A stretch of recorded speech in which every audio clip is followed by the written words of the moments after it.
Hi everyone, स्वागत है आप सभी का वंस अगेन। गुड इवनिंग दोस्तों, कैसे हैं आप लोग? कैसा चल रहा है पढ़ाई लिखाई? होपिंग अच्छे होंगे, तबियत पानी चंगा, पढ़ाई लिखाई अच्छी चल रही होगी। आज मैं लेकर आई हूँ आरआरबी एनटीपीसी 17 मार्च 2026 का पेपर और ये हमारा शिफ्ट 1 है ना। हमारा जो है ये शिफ्ट 1 है। फटाफट चलते हैं विदाउट एनी डिले। सारे लोग प्लीज़ चैनल को लाइक करिएगा, शेयर करिएगा और सब्सक्राइब मार दीजिएगा दोस्तों। लाइक शेयर और सब्सक्राइब करते रहिएगा। बाकी मेरा जो काम है वो मैं अच्छे से करूँगी, आप बस अपना काम अच्छे से करना। All the best. चलो स्टार्ट करते हैं सेशन को, बता दीजिए मुझे। Thank you so much.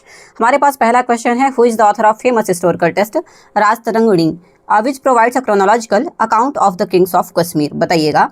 Chanakya, Kalhana, Banabhatta या फिर विशाखादत्त। सारे के सारे लोग भाई आंसर करिए, क्या हो जाएगा हमारा आंसर? राजतरंगिणी के जो आपके रचयिता थे वो थे हमारे कल्हड़ साहब थे, तो आंसर हमारा जो रहेगा वो रहेगा बी नंबर। ठीक है। नेक्स्ट क्वेश्चन हमारे पास है, question number 2, through which constitutional amendment act was the word socialist added to the preamble of the Indian constitution in 1976? भाई हमने सोशलिस्ट समाजवादी का वर्ड जोड़ा था। आपको पता है अभी हमारा सिर्फ एक ही बार प्रीएम्बल में अमेंडमेंट हुआ है, और वो कब हुआ है? 44th अमेंडमेंट में, 42nd, 50th या फिर 61। देखो ये वाला और ये वाला तो कट जाएगा। ऑप्शन हमारा जो रहेगा वो 42nd अमेंडमेंट रहेगा, और 1976 में हुआ था। इंदिरा गांधी सरकार चल रही थी उस टाइम पे। ठीक है। नेक्स्ट क्वेश्चन हमारे पास है, क्वेश्चन नंबर 3। प्रॉपर दिखाई दे रहा है कि नहीं बता देना है ना, और लाइक जरूर करते रहना। नेक्स्ट क्वेश्चन हमारे पास है, on the occasion of 93rd anniversary of the Indian air force 8 October 2025 what was the main ceremonial parade held? भारतीय वायुसेना की 93वीं वर्षगांठ पर 8 अक्टूबर 2025 के पावन अवसर पर मुख्य औपचारिक परेड का आयोजन कहाँ पे हुआ था? हिंडन गाजियाबाद में, पालम दिल्ली में, चंडीगढ़ में या फिर गुवाहाटी असम में? सारे के सारे लोग आंसर करेंगे, और मुझे लगता है हमारा जो आंसर हो जाएगा, इसका जो आंसर रहेगा that will be Hindon Ghaziabad. Ghaziabad Hindon में इसका आयोजन काफ़ी धूमधाम से हुआ था। वर्षगांठ हुई थी, एनिवर्सरी हुई थी 93rd नंबर की इंडियन एयरफोर्स की। ठीक है। नेक्स्ट क्वेश्चन हमारे पास है, question number 4। Which union territory of India shares it's international boundary with Afghanistan? Afghanistan की बात हो रही है। अफगानिस्तान कौन सा हमारा स्टेट है जो कि अफगानिस्तान के साथ बाउंड्री शेयर करता है? जम्मू कश्मीर है, लद्दाख है, चंडीगढ़ या फिर पुदुचेरी? अच्छा क्वेश्चन है, सारे के सारे लोग बताएंगे। तो देखिए हमारा पुदुचेरी तो होगा नहीं क्योंकि ये यूटी है।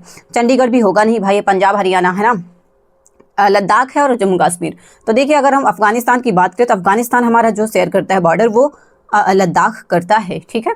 आगे बढ़ेंगे। नेक्स्ट क्वेश्चन हमारे पास है, which was the most significant and largest public structure found in Harappa Indus valley civilization located in Mohenjodaro? भाई कहाँ पे है ये? यहाँ पे मोहनजोदारो में क्या मिला है? अन्नागार मिला है, ग्रेट बाथ मिला है, असेंबली हॉल या फिर गोदीवाड़ा मतलब डॉक यार्ड मिला है। बताइए, सारे के सारे लोग बताएंगे भी। अब हड़प्पा की बात करें तो देखिए ग्रेनरी तो मिला है, बट ग्रेट बाथ ये हमारा सबसे अच्छा एग्जाम्पल हो जाएगा, है ना। तो ग्रेट बात हो जाएगा विशाल स्नानागार। ठीक है। स्टोरेज हाउस आपको पता है, स्टोरेज हाउस मिले हैं मोहनजोदाड़ो में। ठीक है।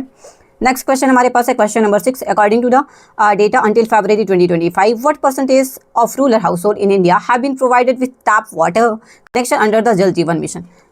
फरवरी 2025 तक के आंकड़ों के अकॉर्डिंग जल जीवन मिशन के तहत भारत के कितने प्रतिशत ग्रामीण घरों को नल से जल तक का कनेक्शन प्रदान किया जा चुका है? 50.25, 79.74, 85.50 या फिर 92.10? क्योंकि जल जीवन मिशन के तहत बहुत ज़्यादा इसमें हुआ है, बहुत जल्दी काम हुआ है, तो मुझे लगता है कि 50 तो रहेगा नहीं, 85 भी नहीं है। हमारा आंसर जो रहेगा वो रहेगा बी नंबर 79.74 है ना। आंसर जो रहेगा दैट विल बी 79.74 हो जाएगा। मैं प्रॉपर विजिबल हूँ कि नहीं? मेरा थोड़ा जल्दी पढ़ाने का पर्पस ये है कि आपके पास भी थोड़ा कम टाइम है, मेरे पास भी थोड़ा कम टाइम है, तो हम जल्दी गो थ्रू कर लेते हैं। और ये 17 मार्च शिफ्ट 1 का पेपर है। Thank you. आगे बढ़ेंगे, लाइक जरूर करिएगा। और जिनका पेपर था 17 मार्च को भाई बताते चलना क्या सही क्वेश्चन मैं दे रही हूँ या नहीं, है ना। आगे बढ़ेंगे। Under the Vantara programme what is the primary eligibility और condition for individuals to receive green shares for plantation? Vantara कार्यक्रम के तहत वृक्षारोपण के लिए ग्रीन शेयर प्राप्त करने के लिए मुख्य पात्रता या फिर शर्त क्या है? Only planting a tree, planting and ensuring the survival और growth of the tree, third है डोनेटिंग मनी फॉर एनवायरमेंट या फिर वर्किंग इन अ नर्सरी? बताइएगा सारे लोग, क्या आंसर हो जाएगा हमारा?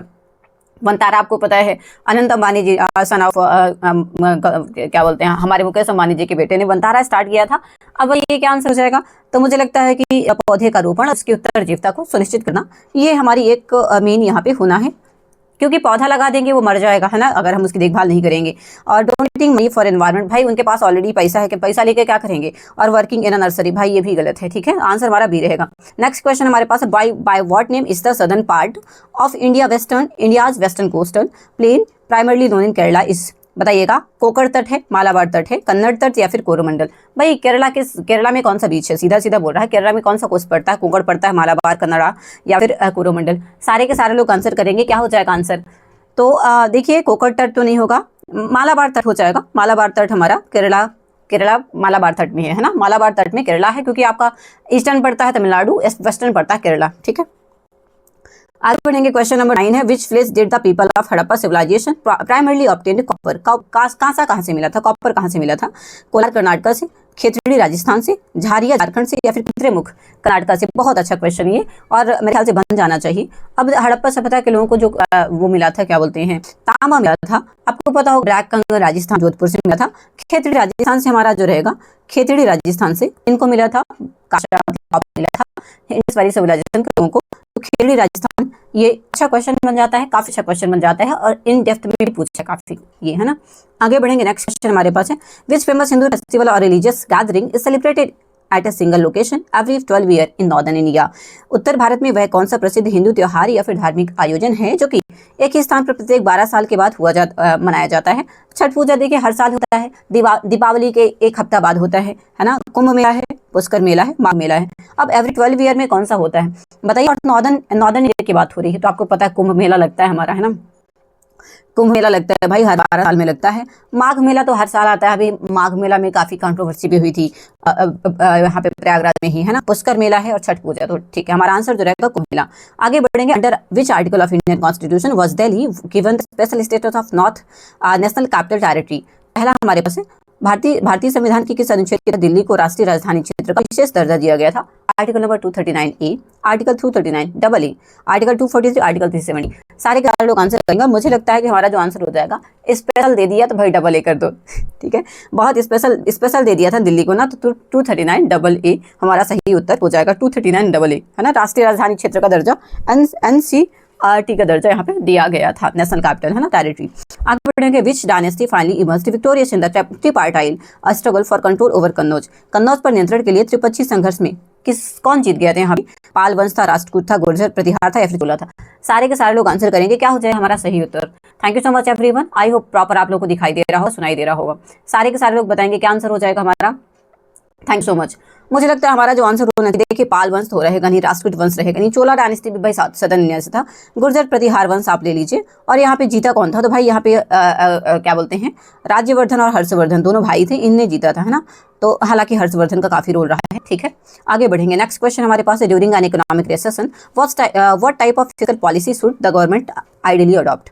आर्थिक मंदी के टाइम पे सरकार को मुख्य रूप से किस प्रकार की राजकोषीय नीति को अपनाना चाहिए। पहला ऑप्शन आपके पास है कॉन्ट्रैक्शनरी फिस्कल पॉलिसी, संकुचनकारी राजकोषीय नीति, एक्सपेंशनरी फिस्कल पॉलिसी, विस्तारवादी, बढ़ाना है हमें अपना राज्य, न्यूट्रल पॉलिसी या फिर टाइट मॉनेटरी पॉलिसी। बताइएगा। रेसेशन, मंदी ऑलरेडी चल रही है भाई, पैसे वैसे नहीं है, मंदी चल रही है ना, बहुत गरीबी है देश में, बहुत गरीबी, मंदी चल रही है। तो क्या हो जाएगा, मुझे लगता है हमारे पास रेसेशन के टाइम पे, आर्थिक मंदी के टाइम पे सरकार को एक्सपेंशनरी मतलब कि विस्तारवादी राजकोषीय नीति को अपनाना चाहिए। इसका आंसर एक बार क्रॉस चेक करिएगा, हालांकि मुझे लगता है आंसर सही है, बट मैं थोड़ा सा 0.000% में थोड़ा सा डाउट है मुझे, बट फिर भी देख लीजिए, क्योंकि कॉन्ट्रैक्शनरी न्यूट्रल पॉलिसी नहीं करेंगे हम, टाइट भी नहीं कर सकते हैं। अब इन दोनों में से है तो एक्सपेंशनरी के साथ में जाऊंगी। Thank you. सारे लोगों से गुजारिश है, प्लीज चैनल को लाइक करिएगा, दोस्तों के साथ शेयर करिएगा, सब्सक्राइब मारिएगा। ये मेरा नया चैनल है, मैं दूसरे चैनल पे काम करती हूँ, लेकिन इसमें मैं अभी ये मेरा 3rd या 4th वीडियो होगा। सो सारे लोग प्लीज लाइक जरूर करिएगा, सेशन को शेयर करिएगा, सब्सक्राइब करिएगा, और बताइएगा मुझे कि मेरा पढ़ाया हुआ आपको कैसा लगता है। Thank you. नेक्स्ट क्वेश्चन हमारे पास है, what is the chemical process of rusting of iron is called. लोहे पर जंग लगने की प्रक्रिया को क्या कहा जाता है भाई। रिडक्शन कहा जाता है, ऑक्सीडेशन एंड कॉरिशन, कार्बोनेशन या फिर पॉलीमेराइजेशन। बताइएगा। सारे के सारे लोग बताएंगे क्या आंसर हो जाएगा। लोहे पर जंग लगने की प्रक्रिया को हम कहते हैं ऑक्सीकरण, ऑक्सीडेशन कहते हैं, एंड कॉरिशन कहते हैं, है ना, ऑक्सीडेशन एंड कॉरिशन कहते हैं। आगे बढ़ेंगे, क्वेश्चन नंबर 15 हमारे पास है, according to the latest rule of PM Jan Dhan Yojana effective after 2025 what is the maximum overdraft limit for eligible account holder. PM Jan Dhan योजना के नवीनतम नियमों दिसंबर 2025 से जो कि लागू हुए हैं, पात्र धारकों के लिए अधिकतम ओवरड्राफ्ट सीमा कितनी होती है। 2000, 5000, 10,000 और 15,000 है। सारे के सारे लोग बताएंगे। देखिए 2000 बहुत कम हो जाएगा, 5000 भी कम हो जाएगा, 10,000 ले सकते हैं, 15,000 10,000 लीजिए, 10,000 लीजिए, है ना, बैलेंस बना के चलिए। ठीक है, 10,000 हमारा सही उत्तर है। सो पीएम जनधन योजना के तहत आप 10,000 का अमाउंट रखिए। ओवरड्राफ्ट, मैक्सिमम ओवरड्राफ्ट सीमा कितनी है? तो हमारा आ जाएगा 10,000 रुपीज। नेक्स्ट क्वेश्चन हमारे पास, question number 16, which last Mughal emperor was exiled to Rangoon, Myanmar by the British after the suppression of 1857 revolt? Shah Alam second, Bahadur Shah Zafar, Akbar Shah second, या फिर बहादुर शाह सफर फर्स्ट? बहादुर शाह सफर यहाँ पे सेकंड डाल दीजिएगा, ये सेकंड वाले हैं। अब बताइए क्या आंसर हो जाएगा हमारा? सारे के सारे बताएंगे दोस्तों क्या आंसर हो जाएगा। Thank you so much. तो हमारा जो आंसर रहेगा भाई वो बहादुर शाह जफर सेकंड हो जाएंगे। आफ्टर द, जब भाई सिपाही मेंटेन जो चल रहा था, 1857 की क्रांति चल रही थी, वहां पे जीत नहीं पाए थे, तो अंग्रेजों ने कहा म्यांमार या फिर वर्मा वो कर दिया था, एक्साइल कर दिया था। आगे बढ़ेंगे, headphones primarily belong to which category of computer devices? Headphone जो हम लोग लगाते हैं हेडफोन, वो किस कैटेगरी में आता है? Input device, output device, storage device, या फिर नेटवर्किंग डिवाइस है? बताइए सारे लोग। अच्छा क्वेश्चन है भाई, दिन भर लगाते हैं हम, है ना? तो डेफिनेटली हम आउटपुट बाहर लगाते हैं, आउटपुट डिवाइस है हमारा, है ना? इनपुट डिवाइस नहीं है हमारा। जो है हेडफोन जो है वो आउटपुट डिवाइस है, और ये काइंड ऑफ, ठीक है, कंप्यूटर हमारा हार्डवेयर है और हमारा जो रहेगा आउटपुट डिवाइस है। आगे बढ़ेंगे, नेक्स्ट क्वेश्चन हमारे पास, अगस्त 2025 में which comprehensive exercise was launched by the Indian Air Force to strengthen surveillance and security on the western border? अगस्त 2025 में भारतीय वायुसेना द्वारा अपनी पश्चिमी सीमाओं पर निगरानी और सुरक्षा को मजबूत करने के लिए कौन सा व्यापक अभ्यास शुरू किया गया था? ऑपरेशन शक्ति, सुदर्शन चक्र, वायु प्रहार, या फिर वेस्टर्न शील्ड? बताइए क्या आंसर हो जाएगा? तो हमारा जो आंसर हो जाएगा भाई, डिफेंस से रिलेटेड क्वेश्चन है, डिफेंस एक्सरसाइज से हमारा जो आंसर हो जाएगा मेरे ख्याल से ऑपरेशन शक्ति तो नहीं रहेगा, वायु प्रहार और वेस्टर्न शील्ड नहीं है, सुदर्शन चक्र यहाँ पे सही उत्तर है। अगस्त 2025 में सुदर्शन चक्र। एक सेकंड प्लीज, तब तक आप लाइक कर दीजिए, शेयर करिए और सब्सक्राइब मारिए। Thank you. लाइक जरूर करिएगा दोस्तों, शेयर करिएगा, सब्सक्राइब मारिएगा। तो हमारा यहाँ पे जो आंसर हो जाएगा वो रहेगा Sudarshan Chakra is the right उत्तर हियर। आगे बढ़ेंगे, नेक्स्ट क्वेश्चन हमारे पास है, in the context of Harappan civilization what did the term citadel? Citadel का भाई क्या मतलब है? निचला आवासीय क्षेत्र है, लोअर रेजिडेंशियल एरिया है, raise the western part of the city, fort है, नगर का उच्च पश्चिमी भाग है जिसे हम दुर्ग कहते हैं, ग्रीनरी एरिया है, या फिर मार्केट प्लेस है? सिटाडेल आपको पता है यहाँ पे हमारा जो है सिटाडेल जो था भाई, तो वो रेज द वेस्टर्न पार्ट था और ऑफ द सिटी, है ना? सिटाडेल मतलब दुर्ग कहते थे इसे, ठीक है। आगे बढ़ेंगे, हमारे पास नेक्स्ट क्वेश्चन है, इंडस वैली सिविलाइजेशन भाई ये क्वेश्चन था। नेक्स्ट क्वेश्चन हमारे पास, according to the Mendel's law of inheritance which law states that allele pairs separate during gamete formation? Mendel के आनुवांशिकता के नियमों में से कौन सा नियम है? बताता है कि युग्मक गैमेट जो हमारे पास है बनते समय एलील के जोड़े अलग हो जाते हैं। Law of dominance, law of segregation, law of independent assortment, या फिर हो जाएगा लॉ ऑफ यूनिट कैरेक्टर्स? सारे के सारे लोग बताएंगे क्या हो जाएगा हमारा सही उत्तर। तो मुझे लगता है जेनेटिक्स की बात हो रही है, सेग्रीगेशन हो जाएगा, पृथक्करण का अधिनियम, जब अलग होते हैं तो वो लॉ ऑफ सेग्रीगेशन हो जाएगा हमारा सही उत्तर। Thank you so much everyone, do like share and subscribe. सारे लोग लाइक करिएगा, दोस्तों के साथ शेयर करिएगा और सब्सक्राइब मार दीजिएगा दोस्तों। थैंक यू सो मच, ठीक है। क्वेश्चन नंबर हम चलते हैं क्वेश्चन नंबर 21 की तरफ। आगे बढ़ेंगे, which was the first major movement started by the moderates in protest against the partition of Bengal in 1905? 1905 में बंगाल विभाजन के विरोध में उदारवादी जो थे हमारे, जैसे गांधी जी थे, है ना, रविन्द्रनाथ टैगोर थे, जो बूढ़े लोग थे वो उदारवादी थे, और जो यंग लोग थे वो उनका खून गर्म था, तो गर्म दल से थे। पहला महत्वपूर्ण आंदोलन कौन सा था? असहयोग आंदोलन था, स्वदेशी आंदोलन, सविनय अवज्ञा आंदोलन, या फिर भारत छोड़ो आंदोलन? हमारे जो मॉडरेट्स ने क्या स्टार्ट किया था? तो मुझे लगता है हमारा जो आंसर रहेगा बंगाल विभाजन के बाद ही स्वदेशी आंदोलन चालू किया था। ये तो बाद में हुआ था, सहयोग आंदोलन 1945, सविनय अवज्ञा आंदोलन, भारत छोड़ो आंदोलन, ठीक है। सॉरी मैंने गलत बोल दिया, सहयोग आंदोलन तो गलत बोला है, ठीक है। तो हमारा जो आंसर रहेगा वो रहेगा स्वदेशी आंदोलन हो जाएगा। स्वदेशी आंदोलन स्टार्ट किया था, ये तो काफी बाद के थे, लास्ट के थे, है ना।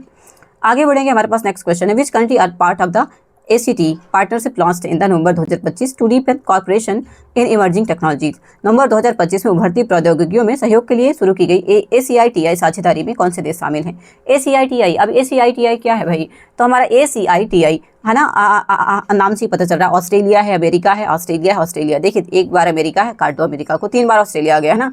ऑस्ट्रेलिया के बाद इंडिया भी आ गया है, इंडोनेशिया आ गया है, इजराइल आ गया है। ACITI तो देखो जब भी हमारा क्वेश्चन आएगा, अगर आपका क्वेश्चन नहीं बनता तो इंडिया तो रहेगा ही रहेगा, मतलब मोस्ट केसेस में 90% केसेस में इंडिया रहेगा। अब यहाँ पे दूसरे में इंडोनेशिया, तीसरे में हमारे पास इजराइल है, तो मैं जाऊँगी ए के साथ जाऊँगी। सो मुझे लगता है इंटरनेशनल रिलेशन में हमारा जो ये फॉल करेगा, आंसर हमारा ए रहेगा, ऑस्ट्रेलिया, कनाडा और इंडिया, ACITI, ठीक है, प्रौद्योगिकी में सहयोग के लिए नवंबर 2025 में।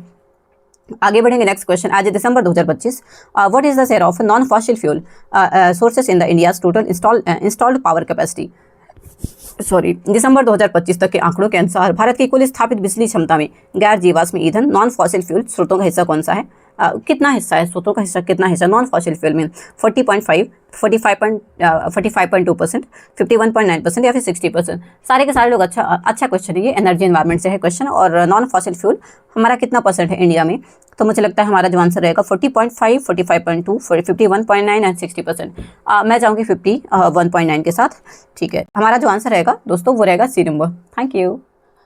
ओके, नेक्स्ट क्वेश्चन हमारे पास है question number, which type of motion is exhibited by an object in free fall under the influence of gravity. गुरुत्वाकर्षण के प्रभाव में मुक्त पतन फ्री फॉल कर रही किसी वस्तु की गति किस प्रकार की होती है। यूनिफॉर्म वेलोसिटी होती है, एक समान वेग होता है, यूनिफॉर्मली एक्सेलरेटेड मोशन होता है, नॉन यूनिफॉर्म एक्सेलरेशन या फिर सर्कुलर मोशन। बताइए गुरुत्वाकर्षण के प्रभाव में मुक्त पतन फ्री फॉल कर रही किसी वस्तु की गति कैसी होती है। सारे के सारे लोग बताएंगे। ये हमारा फिजिक्स का क्वेश्चन हो गया, मैकेनिक्स से क्वेश्चन है, और हमारा जो आंसर रहेगा भाई uniformly accelerated motion, B number रहेगा भाई आंसर। एक समान त्वरित गति होती है। आगे बढ़ेंगे, नेक्स्ट क्वेश्चन। जिनने लाइक नहीं किया है दोस्तों प्लीज लाइक जरूर करिएगा, सेशन को शेयर करिएगा, सब्सक्राइब मार दीजिएगा। Who won the gold medal in the women's 100 hurdle 100 meter hurdles at the Asian athletics championship held in May 2025।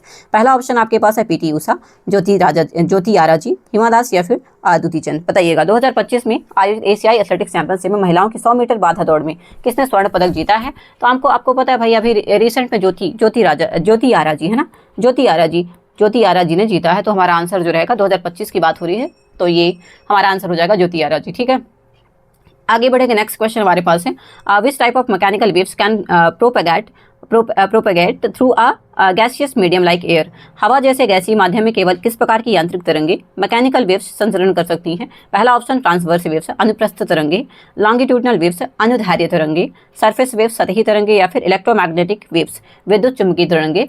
तो मुझे लगता है हमारा जो आंसर हो जाएगा हवा जैसे गैसीय माध्यम में केवल किस प्रकार की यांत्रिक तरंगे मैकेनिकल वेव्स, अनुदैर्ध्य होगा, लॉन्गिट्यूडनल हो जाएगा भाई, लॉन्गिट्यूडनल वेव्स हो जाएगा, लॉन्गिट्यूडनल वेव्स इज राइट उत्तर हियर। क्वेश्चन नंबर 27 है, according to 2011 census which Indian states recorded a negative decadal population growth rate of -0.58।